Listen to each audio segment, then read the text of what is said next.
폴리 뉴스 폴리피플 2022년 6월 전국 자담회를 시작하도록 하겠습니다. 제목을 이렇게 잡았네요. 선거 이후 폭풍 전야 정국. 윤석열 대통령의 어떤 취임 한 달. 우리 지난번에 보면은 50대 중반 후반까지 지지율이 오를 수 있다. 그때 초반이었잖아요. 근데 56%까지 그게 정점인가 해서 그 이후로 지금 쭉 내려오고 있어요.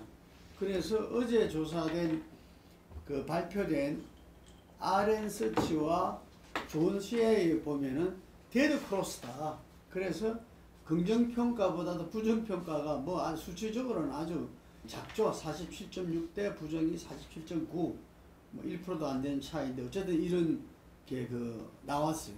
그래서 이것도 이례적인 거죠. 집권 한 달 지나고 대통령 지지율이 하락세인 것도. 그렇죠. 뭐 제가 생각했을 때는 상당히 윤석열 대통령이 이번 지방선거를 압승을 통해서 상당히 그러니까 지지율이 그러니까 지금 상당히 좀 뭐랄까요, 조금 상승장이 될 거라고 생각을 했었는데 그렇지 못하고 지금 상당히 약보합세를 면하지 못하고 있다. 그 부분은 좀 이유가 있는 것 같아요. 제가 봤을 때는 그러니까 많은 사람들이 의아해할 수 있는 부분이 지방선거는 그런데 어떻게 그렇게 압승을 했을까? 라고 생각할 수밖에 없지만 사실은 지방선거 자체는 우리가 뭐 항상 하는 이야기는 합니다만 대통령선거 끝나고 난 뒤의 그런 뭐랄까 허니문 효과? 소위 말하는 그런 구도적인 측면에서 결정적으로 유리할 수밖에 없는 상황이 있는 것이고요. 그리고 또 한편으로는 제가 생각할 때는 지난 지방선거는 국민의힘이나 집권 세력이 잘했어요. 이게 싸움이라기보다는 민주당이 진 선거다. 그런 측면에서 본다고 한다면 선거 이후에 나름대로 그 선거 승리를 모멘텀으로 해서 상승장으로 끌고 가는 것 자체가 쉽지는 않은 상황이었을 것이라는 생각이 먼저 들고요. 그과 관련해서 제가 생각할 때는 윤 대통령한테 결국은 문제는 윤 대통령과 집권 세력에게 그 문제를 찾아야 될 것이 아닐까 생각이 듭니다.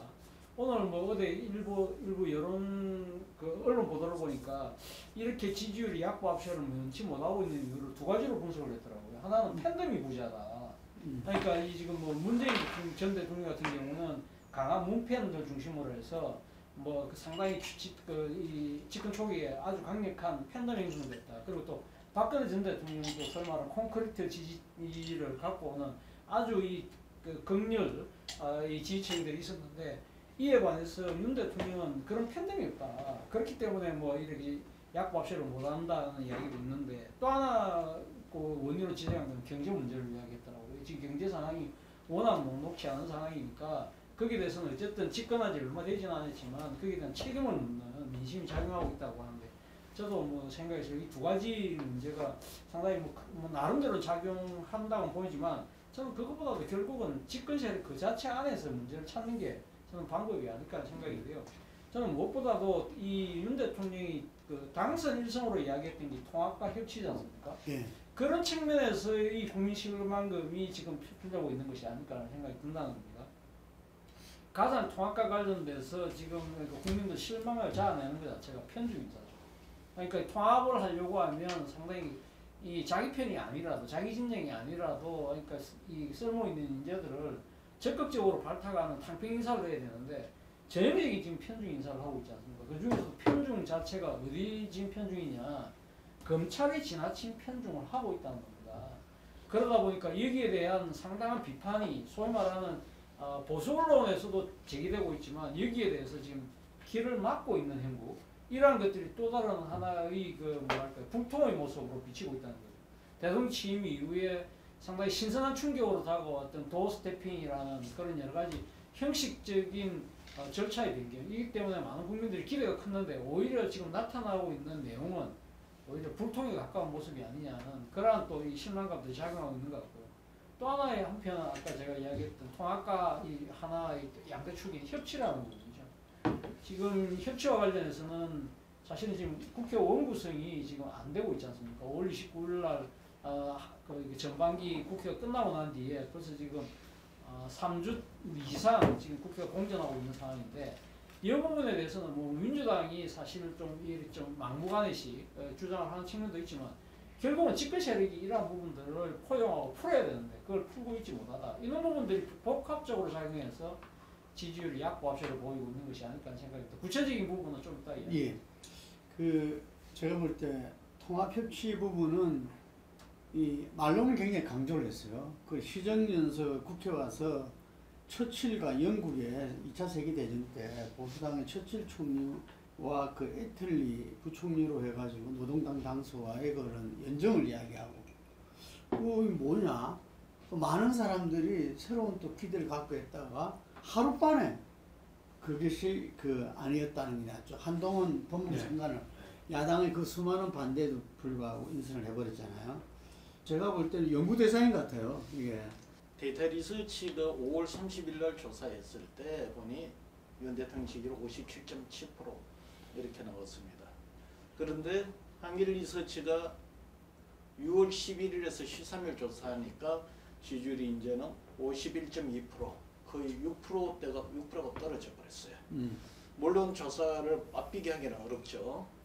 그 다음 주에 지금 나오는 이 조사가 보면 RN서치나 리얼미터 이런 조사가 보면은 아예 역전까지 돼버렸어요. 역대 대통령 지지율에도 60% 전후에서 대부분 60% 이상에서 출발을 했는데 이 지금 지지율이 57점 그것도 내가 알기로는 초반이 아니고 무슨 그 이후에 뭐 때문에 올라갔는데 지금 이렇게 지지율이 지금 초부터 긍정보다도 부정의 지지율이 더 높게 올라가는 이런 지지율은 내가 역대 정부를 87년 이후 직선제 대통령 중에 본 적이 없고 더더욱이나 이 긍정보다도 부정이 많다는 거고 긍정평가가 지금 한 달 만에 50% 이하로 떨어진다는 거는 이거는 대단히 이례적인 사건이다. 그런데 우리가 조사를 하면서 윤석열 대통령한테 기대하는 걸 물어봤어요. 물어봤더니만은 윤석열 대통령은 다른 대통령하고 기대하는 그게 좀 달라요. 모든 대통령에 대해서 경제 문제는 다 기대합니다. 그걸 풀어주기를 1순위로 하지만 경제 문제 외에 다른 거를 기대하는 거는 다 대통령마다 다 달라요. 지금 보면은 윤석열 대통령에서는 경제하고 경제 활성화가 26.5%고 공정한 사회 실현, 법치 공정 사회 이것이 26%예요. 거의 같은 수준이 나옵니다. 그러면은 윤석열 대통령은 지금 이 다른 대통령과 달리 이제 어디에다가 국정에 포커스를 맞춰야 되는지 전략이 딱 나오는 거예요. 역대 대통령 보면은 지지도 관리는 정치 사회적 이슈 갖고 초반 지지도 관리를 합니다. 그래서 한 1-2년 차에는 정치 사회적 이슈 개혁을 갖고서 지지율을 끌어올리면서 그 대통령의 주요 국정 과제에 어떤 힘을 실어 나가고 사실 5년제 대통령에서 1-2년 차에 중요 국정 과제가 정리가 돼야 됩니다. 그러고 나서 그 이후부터는 정치 사회적 이 이슈는 이게 한계가 있습니다. 그래서 정치 사회적 이슈를 갖고 계속 지지를 끌어올라가려면 역풍이 불게 되어 있어요. 소위 말하는 대역 피로감이라고 표현하죠. 그 다음 보통 보면 한 3년차, 4년차 되면 경제적 성과를 내야 돼요. 경제적 성과를 내지 못하면 그 정부는 다 무너집니다. 실제 지금 YS부터 지금까지 보면 경제적 성과를 내지 못해서 임기가 다 어려웠는데 유일하게 그걸 팬덤으로 지지층을 갖고서 한 30-40%대의 지지를 갖고 막아냈던 게 문재인 대통령이에요. 그런데 이제 그런 걸 놓고 본다면 윤석열 대통령은 집권 초에 그나마 정치 사회적 이슈를 갖고서 지지를 끌어올라가야 되는데 유심히 보면 오히려 대통령실 청와대 또는 집권 여당에도 정치적 사회적 이슈를 갖고서 오히려 지지를 안 먹고 있어요. 오히려 내부에서 불필요한 이슈를 자꾸 만들어내고 이렇게 하면서 정치 사회적 이슈를 갖고 끌어올려야 되는데 지금 오히려 그것이 지지율 하락의 요인이 되고 있는데 사실 경제 문제는 지금 YS 시즌2라고 MB 시즌2라고 이야기하는 그런 어떤 전략으로 가는 상황에서 지지율이 올라갈 수 요인이 아니에요. 정치 사회적 그 공정한 사회를 이야기를 하는데 오히려 그 부분은 집권 여당의 지지율의 하락 요인만 자꾸 재생산하고 있어요. 그럼에도 불구하고 나는 오히려 지금 이 한 50% 채널 지지율 유지하는 거는 다른 요인이 있기 때문에 그나마 지지율이 유지가 된다. 아까 검찰 공화국이 되어갖고 지지율이 떨어졌다고 하지만은 지금 윤석열 대통령한테 제일 기대하는 그쪽의 팬덤인지 얼마만큼 있는지 크게 어느 정도 모르겠지만 그 핵심 지지자들은 확실하게 문재인 정부 때에 형성되어 있는 문제점 청산을 해달라고 요구를 하는 거고 검찰 공화국의 공격을 받으면서도 검찰이나 이쪽 강성 그 공검찰 세력들을 내세우면서 이를 밀어붙이기 때문에 그나마 그 40%의 지지율이라도 유지가 되지 않느냐. 난 그렇게 봐요. 어제 검사장 인사가 났잖아요. 근데 검찰청 법에도 검찰총장의 그 제청을 받아서 대통령 임명하게 돼 있는데 사실상 지금 한동훈 법무장관이 검찰총장을 겸직하고 있고 또 본인이 이전에 추미애 법무부 장관이 자기 그하고 협의 없이 했다고 식물총장이다 이랬잖아요. 저 출근길 도스태핑에서는 윤석열 뭐 오히려 책임 장관 역할이다 이렇게 이야기하고 있어요. 책임 장관은 나하고 한동훈이하고 상의 안 했다 이제 이 말을 있겠죠. 뭐 사실은 뭐 대통령하고 한동훈이하고 상의해서 그 검찰 조직법이 과거에 보면 그 강검실과 그때 이제 검찰총장이 뭐 그 양반하고 이 부딪힐 때. 그렇죠. 그때 이제 저 법무장관이 마음대로 임명하지 못하도록 34조를 개정해서 이 검사들을 임명할 때는 이 법무장관과 이 검찰총장의 추천 의견을 들은 다음에 임명한다 이래 된 거 아닙니까? 그래서 자기가 쓸 이제 대검 관련 뭐 부장들이나 주요 보직들은 총장이 하고 또 서울중앙지검장은 법무장관이 하고 이렇게 관행적으로 서로 조율하면서 와서 그 검찰총장의 역할이 상당히 있었죠.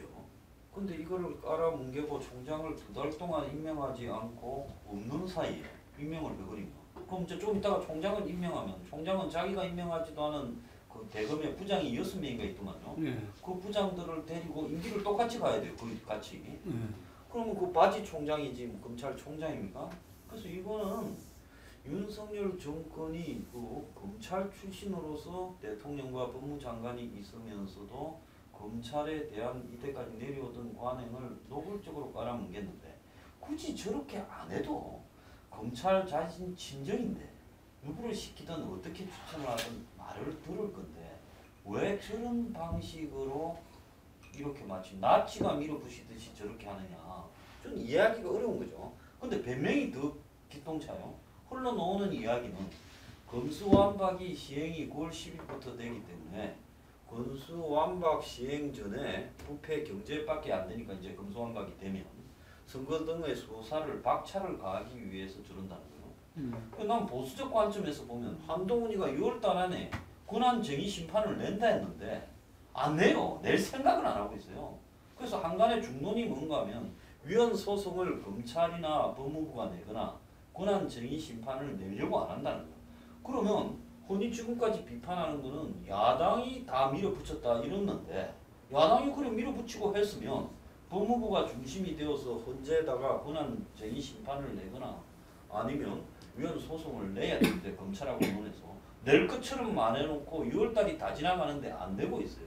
아니 이제 국힘은 냈는데 법무부에서 안 된다는 거. 저거가 내야지. 에이스로 팀은 다 꾸렸다 그랬잖아요. 예, TF를 꾸려가 있댔죠. 그럼 저거가 내야 되는데 검찰하고 법무부가 낼 생각이 없다라는 건데 알아보니까. 그렇다면 이거 도대체 뭐 하는 거냐.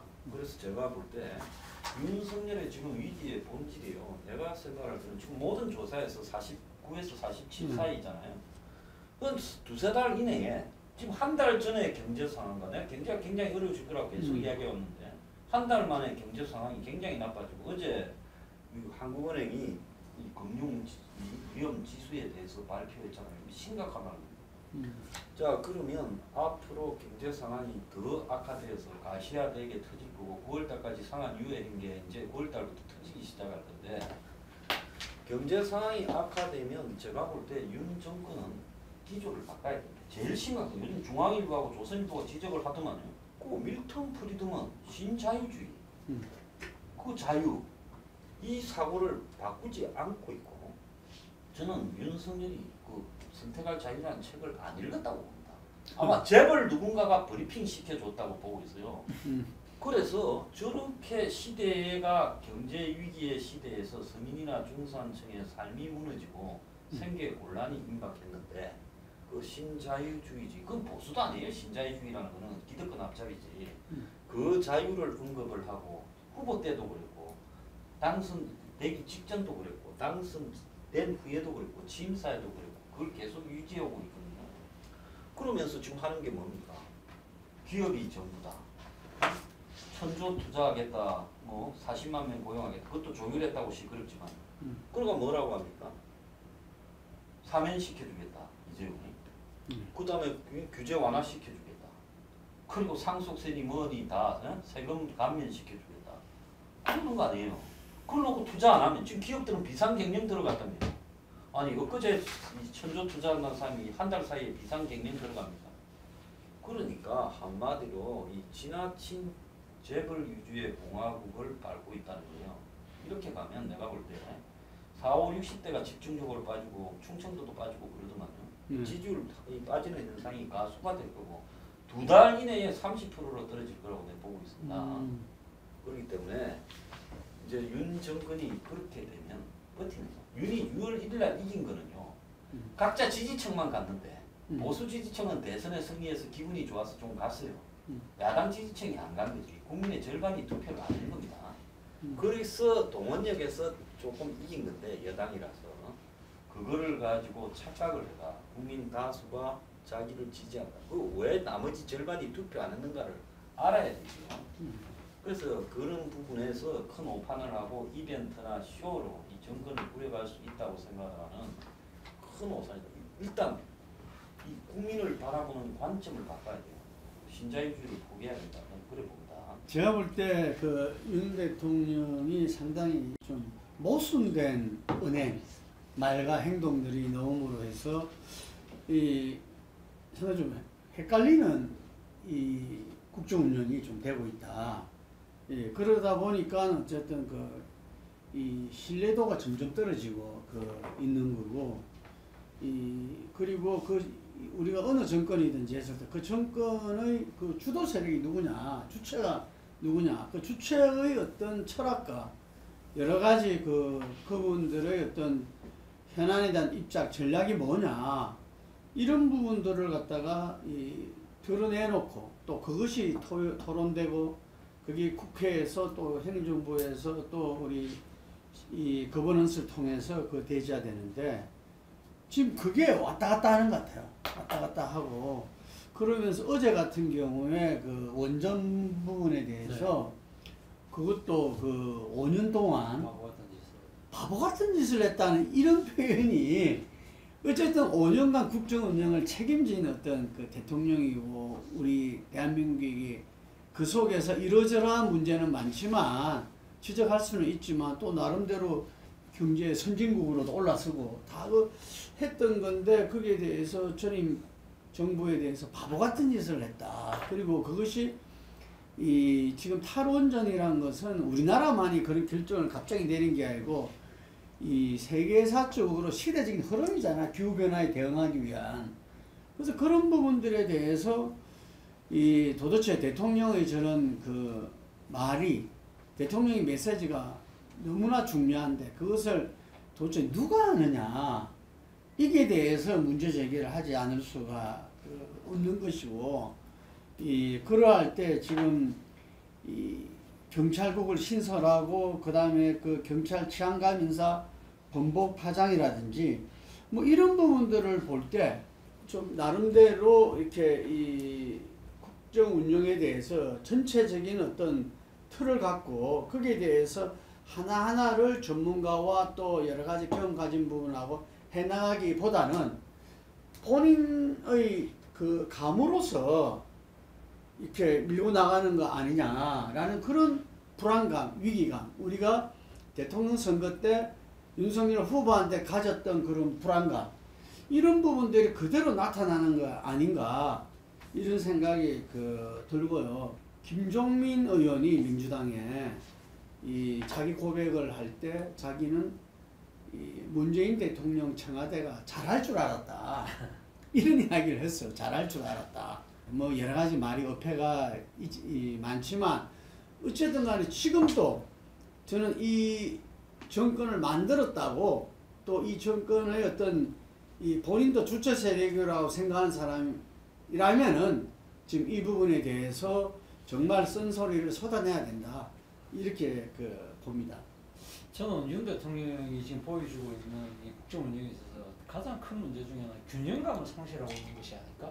어느 한 곳이 꼽히면 그쪽으로 너무 확 기운다는 거죠. 앞서 뭐 방금 이야기하신 대로 이 탈원전 문제 있지 않습니까? 탈원전 문제가 그러니까 급격하게 탈원전을 추진함으로써 우리의 그러니까 원전 기반 사업을 상당히 허물어 터렸다. 그건 뭐 충분히 뭐 이렇게 비판하고 지적할 수 있는 일이긴 하지만 그렇다고 해서 완전히 뭐 나는 친원전으로 확실하게 돌았을 거야라고 이렇게 이야기하기에는 상당히 걸리는 대목들이 있다는 거죠. 예를 들면 지금 EU가 최근에 작년까지만 하더라도 원전을 그린 텍소노미에서 지금 그린으로 분류를 했다가 이거 최근에 바꿨어요. EU가 이 그린 텍소노미에서 원전을 제외했거든요.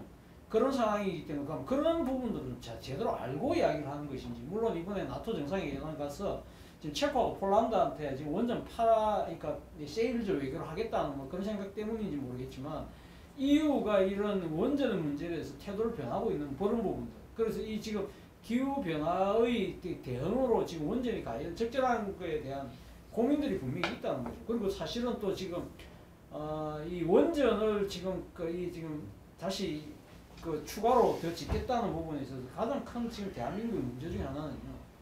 고준위 방사성 폐기물 처리가 어떻게 할 거냐의 부분입니다. 지금 다 임시 저장소 넣어놨지 않습니까? 예. 그럼 지금 원전 가동 비율을 계속 늘리면 그 지금 거의 포화 상태인데 거의 뭐 포화되는 시간이 더 촉박이 되겠죠. 근데 여기에 대한 고준위 방사성 폐기물 처리장을 어떻게 할 것이냐 이런 국가적인 고민에 대해서는 전혀 이야기를 안 한다는 거죠. 그러니까 어느 한쪽의 시각만 보고 이야기하는 부분들이 상당히 문제라는 거죠. 그러니까 균형 감각이 상실됐다는 부분인데 또 균형의 문제는 결국 인사의 문제에서 찾아야 되지 않을까요? 인사의 문제에서 가장 편중됐다고 하는 부분이 결국 검찰 출신들을 과도하게 요직에 너무 많이 기용한다는 거거든요. 물론 자신의 측근 요직에 몇 명 앉힐 거라고는 다들 예상은 했지만 이 정도일 줄은 몰랐다는 거 아닙니까? 그런데 특히 지금 대통령이 지금 도어스태핑에서 이 상당히 나름대로는 국민들과 소통하는 노력을 보여주려고 하는데 공교롭게도 대통령이 약간은 발끈하면서 감정을 드러낸 부분은 전부 다 검찰과 관련된 인사를 지적했을 겁니다. 예를 들면 윤재순 총무비서관에 대해서 이야기할 때 다른 질문 없냐? 조언하러 가지라 이러면서 아예 말을 안 해버렸거든요. 그리고 또 이 이복현 금감원장 했을 때 뭐라고 얘기했습니까? 문재인 정권 때는 민변도 도배 안 했냐? 이런 식으로 발끈했거든요. 그러니까 도배라는 표현 자체가 상당히 부정적인 요소를 갖고 있잖아요. 그러니까 지금 민변으로 도배한 것 자체가 잘못됐다고 한다면 어느 특정 직역, 특정 단체 출신은 한쪽으로 한 부분이 도배라는 표현에서 부정적으로 했다면 본인은 그러면 그걸 안 해야죠. 근데 그쪽이 또 도배했으니까 나는 가면 검찰 출신으로 도배하겠다는 이야기밖에 됩니까? 그러면서 또 뭐 이 검찰 관련된 인사 이야기하면 아니 필요하면 또 해야죠 하면서 약간은 상당히 이 자신의 감정을 드러내는 부분들을 보면 상당히 검찰이라는 부분에 있어서의 검찰 인사들을 기용하는 부분에 있어서 완전히 속된 표현을 꽂혀 있는 것 같아요.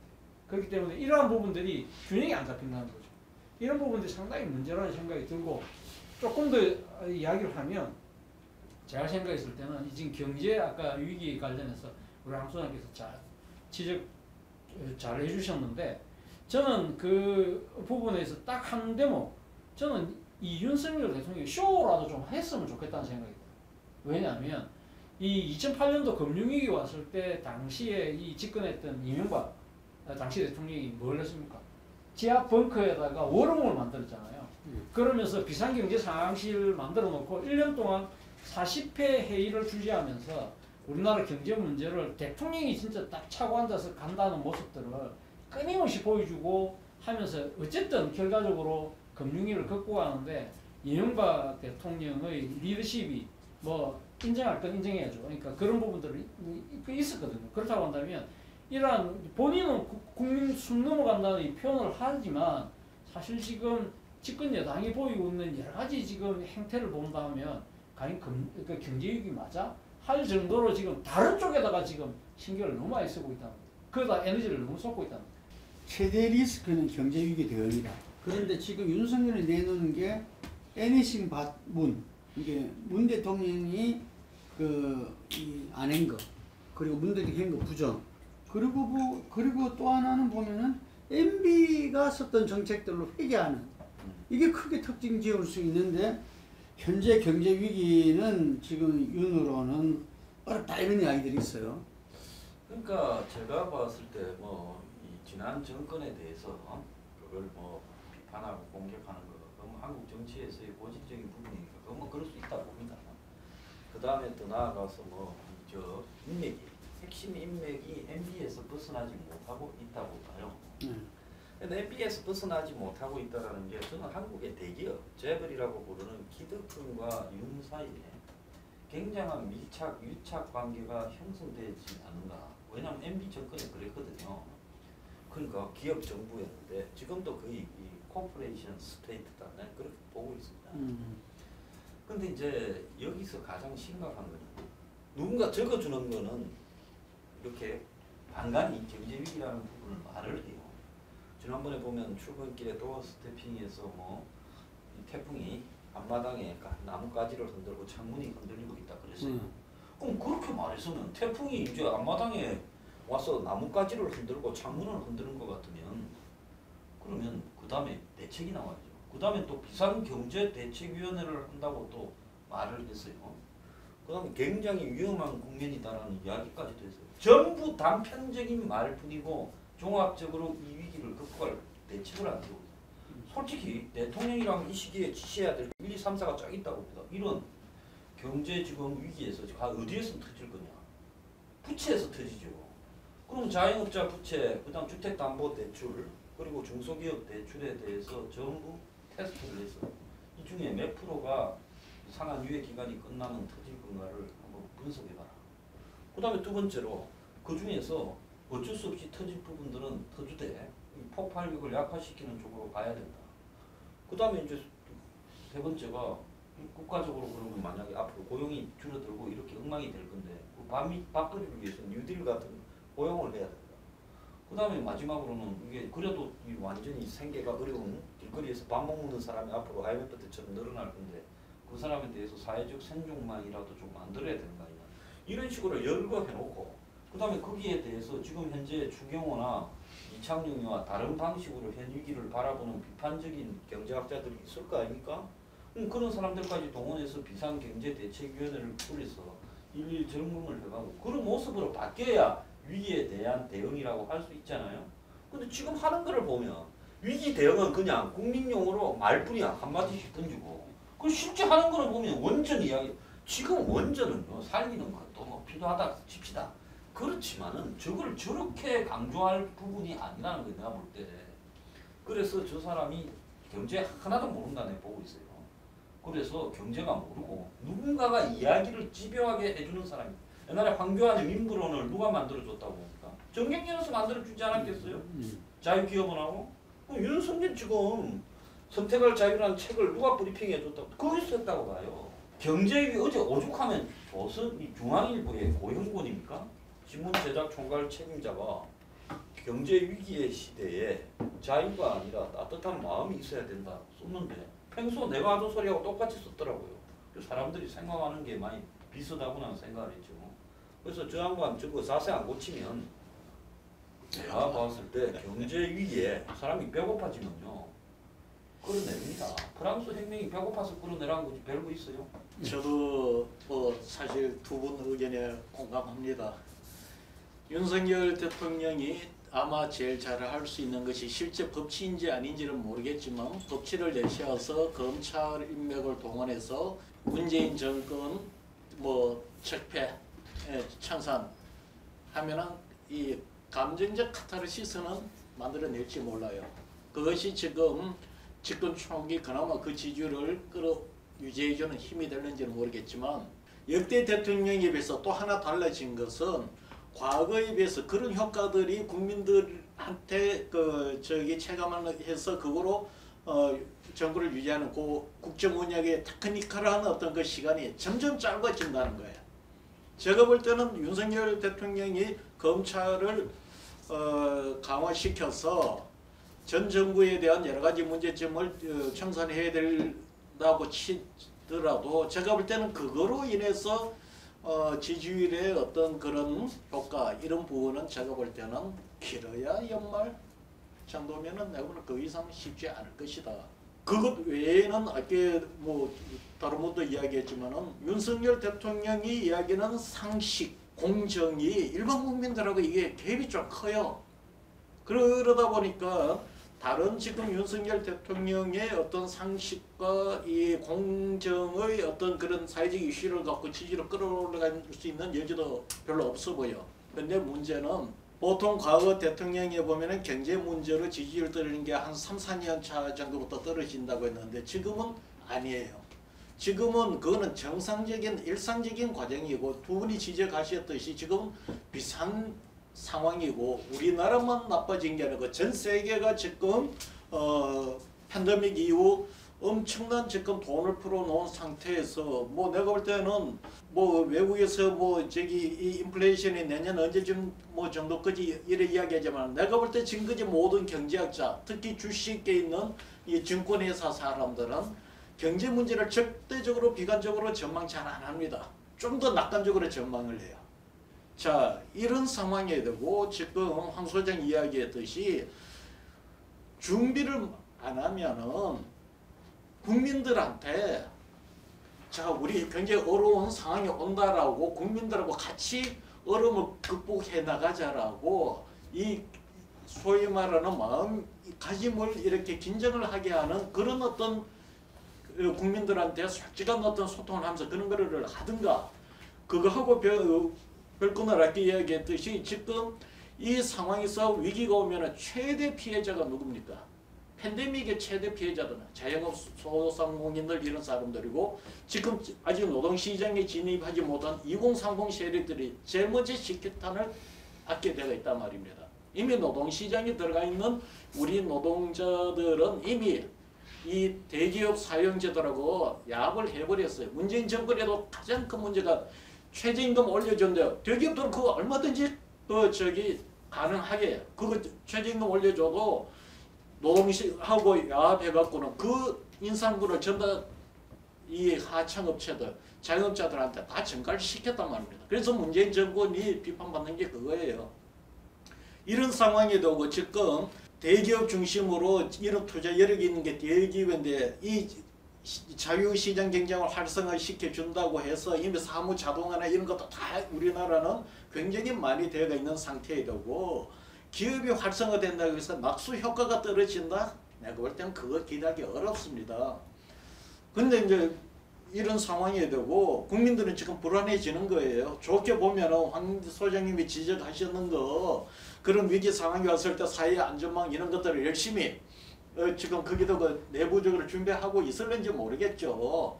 또 황 소장님 지적하셨으니까 지금 뭐 안 했으면 지금이라도 준비할지 모르겠는데 저는 어머니 이걸 보면서 느끼는 게 뭐가 하면은 너무 나이브하게 지금 이 상황을 본다. 두 번째, 노무현 정권 때 그때 제일 많이 썼던 게 로드맵입니다. 5년 내내 로드맵 그리다가 임기 끝났어요. 뭐 솔직히 말해 대통령 준비 안 하고 있다가 어느 날 갑자기 대통령 되고 나니까 뭐 사건 터지면 로드맵 아니면 위원회 만들어 갖고 떠넘겨버리고 그러다가 5년 임기 끝냈는데 이 정부도 내가 볼 때는 그런 감이 좀 들어요. 너무 지금 준비가 안 되어 있지 않는가. 설사 지금 뭘 이렇게 자문을 듣고 전문가랍시고 이렇게 하는 것이 너무 편중이 되어서 그것이 지금 팬데믹 이후 이 시장 플레이들의 힘이 강화된 상태에서 시장 상황에 되고 더 큰 피해를 입을 수 있는 사람들에 대한 지금 배려가 준비가 되고 있는지 오히려 지금 나오는 밀턴 프리드먼 이야기를 하면서 뭐 선택할 자유를 이야기하는 순간 그거는 뭐가면은 선택할 수 있는 위치에 있는 사람들이나 선택을 할 수 있지. 지금은 선택할 수 없는 사람들이 우리나라 국민의 내가 볼 때 80~90%예요. 무슨 선택을 할 수가 있는데 우려스러운 상황이에요. 보니까 아까 제가 말한 그 데드크로스는 여론조사에 그 보니까 연령에서 보니까 경제활동 인구층에서 부정적인 이게 그 도드라지네요 보니까. 3, 4, 50대가. 예. 3, 4, 50대가 지금 도드라지는데 어떻습니까? 지금 이 본인도 경제 위기는 상당히 심각하다고 이야기 아까 말한 태풍이 뭐 바닥까지 왔다 이런 이야기 하는데 거기에 대한 대응이 상당히 좀 기대받기다. 네. 그 어쩔 수 없는 또 한계다 이런 말도 많이 하고.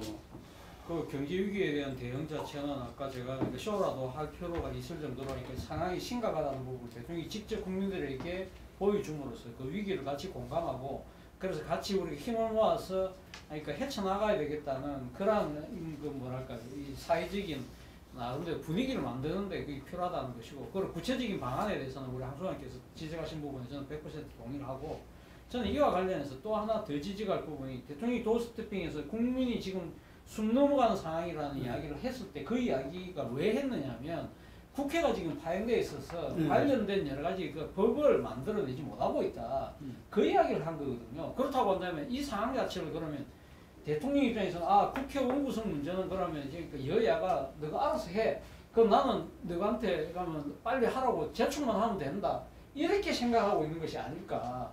이런 상황은 아니라는 거죠. 본인이 직접 좀 나설 필요가 있지 않나 생각이 들어요. 예를 들면 이 지금 과거 사례를 하나 이야기를 하면 2004년도에 이 사학법 개정과 관련해서 사실 그때 한나라당이 장애 투쟁하면서 국회가 상당히 공전됐을 경우에 그때 노무현 대통령이 여야 원내대표 김한길 그리고 이재호 원내대표로 청와대에 초청을 해서 조찬을 하면서 김한길 원내대표 보고 이야기하잖아요. 그러니까 좀 우리가 이번에 좀 양보하자.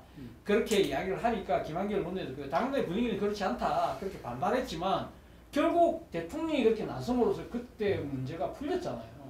이 사실은 이런 식의 그러니까 지금 대통령이 지난번 시중연설로 와서 이 지금 국회 본회의장을 막 돌면서 그렇게 모습을 보여주는 그런 상황에서 많은 사람들이 협치의 모습에서 대통령의 역할을 적극적으로 하겠다 할 거란 생각 기대들이 꽤 있었잖아요. 이런 부분들에 대해서 왜 직접 나서서 하지 않는다는 거죠. 이런 부분들을 윤 대통령 입장에서는 결국은 또 전임 대통령들하고 같이 국회와 나는 다르다는 일종의 나름대로 거리두기 이런 식으로 가갖고는 지금 이 상황 자체를 극복하기가 쉽지 않다.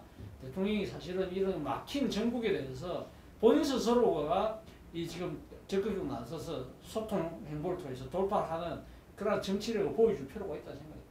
근데 금방 말씀하신 대로 저도 생각나는 게 이번에 그 이른바 검수완박 기소와 수사 분리 법안이 국회의장 주도하에 여야 원내대표가 한 합의문 그게 의총에서 다 여야 못 통과가 됐어요. 근데 그런 상황에서 그것이 다시 뒤집어졌단 말이죠. 이게 물론 그때는 지방선거가 있었으니까 협치가 아까 한 소장 말 맞다 각 이 지지층들이 누가 더 많이 나오냐 부분인데 그 지지자들을 갖다가 이 투표장에 나가는 동력으로서 뭔가 협치가 좀 이렇게 이 문제가 있다 볼 수도 있었겠죠. 하지만 선거가 지난 다음에 금방 그 또 이야기한 대로 이 윤석열 대통령은 그런 기대치는 상당히 많이 주잖아요. 그렇게 시정연설하고서도 다 이렇게 야당 의원한테까지 다 돌고 이랬음에도 불구하고 지금 이제 국회 공전의 부분들에 대해서 이 전혀 지금 그걸 갖다가 문제가 풀리지 않고 여야정 상습협의체도 문재인 정부도 끊임없이 노력을 해서 그게 구성이 됐잖아요. 물론 그게 가동은 제대로 안 됐지만 근데 그런 모습이라도 없다. 이 소통의 대통령이 왜 야당하고 소통을 안 하느냐. 야당하고 소통을 해야 본인의 국정 운영을 위해서도 국회가 돌아가야 되는데 국회가 안 돌아간다고 해서 시행령으로 지금 이제 그 나가는 이런 것도 상권분립에 맞지 않다고 또 다들 이야기를 합니다. 여당 내에서도. 그래서 저는 이런 부분에서 참 이걸 어떻게 할 것이냐.